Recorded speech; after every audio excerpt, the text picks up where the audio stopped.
Hello students, आज हम लोग नेक्स्ट स्टार्ट करने से पहले संगीता ने एक बात पूछी थी, उसका converse.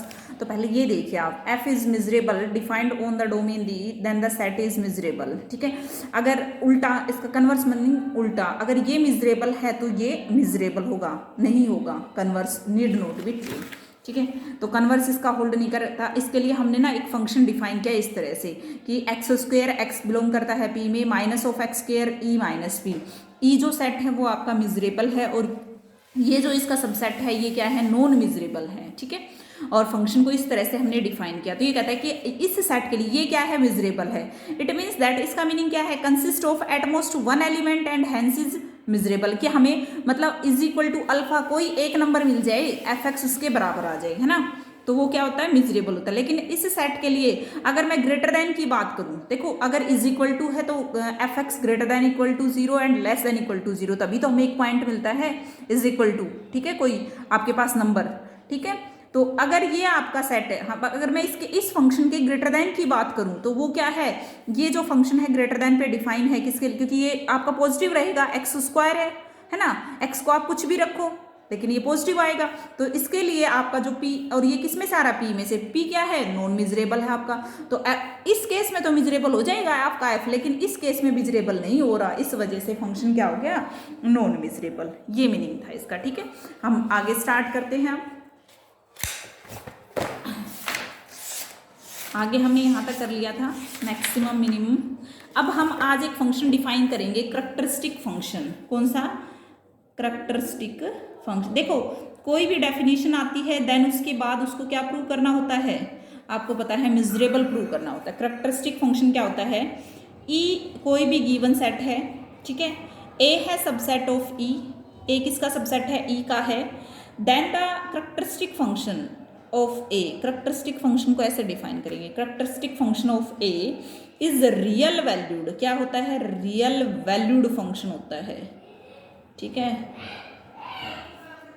Defined on E by this. अब इसकी वैल्यू आपको थोड़ा सा अच्छे से समझनी है। Characteristic function of A on x, अगर मेरा एक्स ए में बिलोंग करेगा तो उस केस में तो ये करैक्टरिस्टिक फंक्शन जो वैल्यू अटेन्स करेगा 1। अगर मेरा एक्स ए में बिलोंग नहीं करेगा तो ये जो वैल्यू लेगा वो लेगा 0। ठीक है, it is also called indicator function. इसको क्या बोल सकते हैं हम, इंडिकेटर फंक्शन भी बोल सकते हैं। कौन सा, इंडिकेटर फंक्शन। ठीक है भाई, तो ये आपको ध्यान रखना है, करैक्टरिस्टिक फंक्शन। अब कुछ नहीं आएगा, नेक्स्ट जो थ्योरम आएगी वो क्या आएगी, ई कोई भी सेट ऑफ रैशनल नंबर है इन बिटवीन दीज, तो आपको करैक्टरिस्टिक फंक्शन जो है वो मिजरेबल प्रूव करना है। तो देखिए जो यहाँ पे करैक्टरिस्टिक फंक्शन को मिजरेबल प्रूव करना है, और डोमेन क्या दे रखी है, domain of characteristic function is close interval 0-1। आपको पता है ये क्या होता है, मिजरेबल होता है, ये हम पीछे प्रूव कर चुके। To show that this is measurable, हमें क्या प्रूव करना है, to show that this is measurable, है ना, ये हमें मिजरेबल शो करना है। It is sufficient to show that, it is sufficient to show that, set बनाओ एक, x such that characteristic of E x greater than alpha is measurable for each real alpha. अगर मेरे पास ये set है ना इस तरह का, ये अगर मिजरेबल मिल जाए तो मैं ये बोल सकती हूँ कि आपका जो करैक्टरिस्टिक फंक्शन है वो क्या रहेगा, मिजरेबल। ठीक है, for alpha greater than equal to 1, अगर अल्फा की वैल्यू ये है x such that characteristic function of E x greater than alpha. ठीक है भाई, अब लिखो x such that characteristic function of E on x greater than 1 है भाई, कोई ग्रेटर देन 1, सिर्फ इसके पास तो क्या वैल्यू होती है, या तो 1 होती या फिर 0 होती, ग्रेटर देन 1 होती नहीं होती। इट मीन्स दैट इसमें अगर मैं बात करूँ सेट में कौन जाएगा, कोई नहीं जाएगा। It means that 5। ठीक है, 5 का केस आ गया। आपको पता है 5 मिजरेबल होता है क्योंकि इसकी आउटर मेजर क्या होती है, हमेशा 0 होती है ना। ठीक है, अब मैं बोल रही हूँ कि 0 less than alpha less than 1, alpha को किससे लेस देन ले लिया मैंने, 1 से, और ग्रेटर देन इक्वल टू 0 रखा। ठीक है भाई, उसके बाद x such that characteristic function of E on x greater than alpha. ठीक है भाई, अल्फा, अब यहाँ पे देखो करेक्टरिस्टिक फंक्शन, और अल्फा क्या है आपका, लेस देन 1 है। अब लेस देन 1 तो आप कुछ भी सोच सकते हो ना, तो पूरा क्या आ जाएगा आपके पास, क्लोज इंटरवल 0 1 आ जाएगा।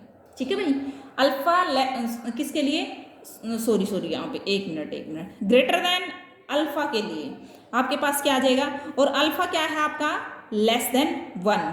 ठीक है, यानी कि ये आ जाएगा आपका, अल्फा है आपका लेस देन 1, अल्फा क्या है, लेस देन 1 है। तो इस केस में क्या हो जाएगी, करेक्टरिस्टिक ऑफ ई, एक्स की वैल्यू क्या आ जाएगी, सिर्फ 1 आ जाएगी। ठीक है, ये क्या हो जाएगा आपका, ई के बराबर। आपको पता है ना 1 कब होती है भाई, जब आपका उसके अंदर बिलोंग करे। ठीक है, तो ई हो जाएगा। ये भी ई भी क्या दे रखा है, मिजरेबल है। क्यों है मिजरेबल भाई, ई क्या है, सेट ऑफ रैशनल नंबर, और ये क्या होते हैं, काउंटेबल होते हैं, which is miserable being a countable set. ये क्या है, काउंटेबल सेट है।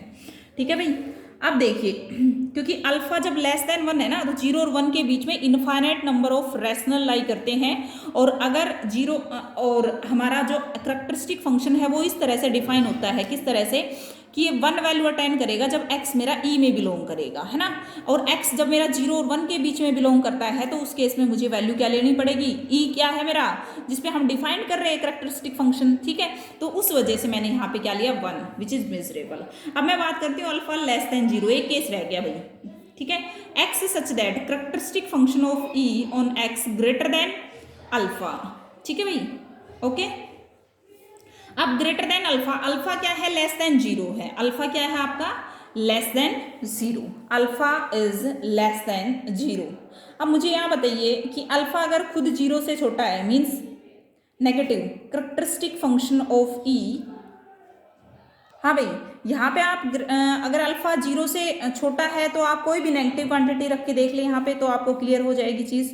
तो इसके लिए कौन सा सेट, ग्रेटर देन -1, तो मैं लिख सकती हूँ close interval 0 1, which is also miserable. तो कहने का मीनिंग है जो करेक्टरिस्टिक फंक्शन है वो आपका मिजरेबल हो गया। ठीक है, तीनों ही केसेस के लिए। नेक्स्ट जो थ्योरम है वो भी इसी तरह की है कि ई मिजरेबल सेट है, ए सबसेट है ई का, then the characteristic function is measurable if and only if E is measurable. देखो भाई ध्यान से, ई मिजरेबल है, दूसरी थ्योरम है हमारे पास, ई मिजरेबल है, ए है subset of E. Characteristic function अगर मिजरेबल है, if and only if A is miserable. अगर ए मिजरेबल है तो करेक्टरिस्टिक फंक्शन भी मिजरेबल, करेक्टरिस्टिक फंक्शन मिजरेबल है तो ए भी। तो सबसे पहले मैंने क्या ले लिया कि ए मिजरेबल है, प्रूफ स्टार्ट करते हैं इसका, है ना। ए क्या है, मिजरेबल है, ओके। करेक्टरिस्टिक फंक्शन को दिखाना है मिजरेबल, सिमिलरली हमने अभी दिखाया था पीछे, ग्रेटर देन 1 और वैसे। ठीक है, एज इट इज वो थोड़ा हमें प्रूव करनी है। नेक्स्ट देखिए, हम मान के चलते हैं कि कन्वर्स कर लोगे ना भाई, अगर ए मेरा मिजरेबल है तो करेक्टरिस्टिक ए को आप मिजरेबल दिखा सकते हो, अभी दिखाया था हमने। करेक्टरिस्टिक ए मिजरेबल है तो शो क्या करना है हमें, to show that a is measurable. A को क्या दिखाना है, मिजरेबल दिखाना है। ठीक है, अब ए को मिजरेबल दिखाना है और करेक्टरिस्टिक की डेफिनेशन लगाओ। इसका मीनिंग क्या है, करेक्टरिस्टिक अगर मिजरेबल है तो ये कंडीशन होल्ड करेगी, बिल्कुल करेगी। फॉर ईच, मतलब इसमें अल्फा नेगेटिव, पॉजिटिव और 0 सब कुछ आ लिया। For each real alpha, choose alpha, alpha को मैंने चूज किया इसके बीच में, तो उस केस में मुझे बता सकते हो इसकी वैल्यू क्या आएगी, अभी करके आए हैं, जो आपका सेट है वही तो आ जाएगा। ठीक है, अगर आप अल्फा की वैल्यू इसके 0 से बड़ी या बराबर और फिर लेस देन 1 तो लोगे, तो उस केस में जो आपके पास इस फंक्शन की वैल्यू आएगी वो ए ही आएगी, और ये रीज़न मैंने आपको बता दिया है कि क्यों आएगी। ठीक है, क्योंकि करेक्टरिस्टिक फंक्शन को अगर आप इनके बीच में रखते हो, और इसका मीनिंग क्या है कि आपका जो है अल्फा वो किससे, मतलब एक्स जो है वो आपका ए में बिलोंग करता है, और उस केस में करेक्टरिस्टिक फंक्शन की वैल्यू 1 आती है, इट मीन्स दैट ए, तो ये क्या हो गया, मिजरेबल। ठीक है, नेक्स्ट है with the in particular case हम कह सकते हैं कि if A is non measurable then characteristic is non measurable function. ठीक है, ओके। अब आता है एक कंसेप्ट ऑलमोस्ट एवरीवेयर। क्या मीनिंग होता है ऑलमोस्ट का, मतलब जैसे ये मेरे पास मान लो डोमेन है, अब मैं ये कहूँ कि यहाँ पे ना ऑलमोस्ट एवरीवेयर कन्वर्जेंट है ना, मतलब कुछ एक आधे पॉइंट को छोड़कर हर पॉइंट पे वो कन्वर्जेंस है। तो वही कंसेप्ट है किसका, ऑलमोस्ट एवरीवेयर। इसको हम ऐसे लिखेंगे और आपके एग्जाम में भी ऐसे ही आ सकता है, a property is said to be hold almost everywhere, क्या मीनिंग होता है, कौन सी प्रॉपर्टी का मीनिंग होता है almost everywhere, if the set of points where, if the set of points where it fails to hold is a set of measure 0।